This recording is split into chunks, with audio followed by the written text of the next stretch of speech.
সভাপতি আছেন, তার দুর্নীতি বিরোধী একটি আলোচনা সভা অনুষ্ঠিত হবে। সেখানে আমাদের সরকার বিপ্লবে নেতৃত্ব দিয়েছে বলা যায়, আমাদেরকে পথ দেখিয়েছে।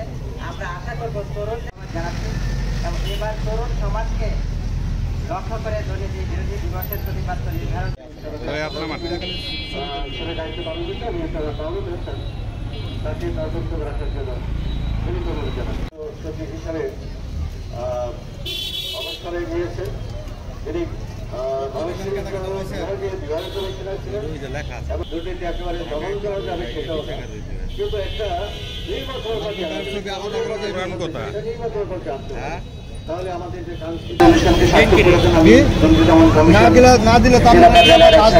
গাজীপুরের পক্ষ থেকে সবাইকে অভিবাদন জানাচ্ছি। আমার বিশ্বাস আমাদের সবার বাংলাদেশে একটি দুর্নীতি বিরোধী সংস্কৃতি গড়ে উঠবে। যখন সমাজের সর্বস্তরের মানুষের মধ্যে দুর্নীতির বিরুদ্ধে একটি ঘৃণা, একটি প্রতিবাদের মনোভাব তৈরি হবে, তখনই কেবলমাত্র সমাজ থেকে দুর্নীতি দূর হবে।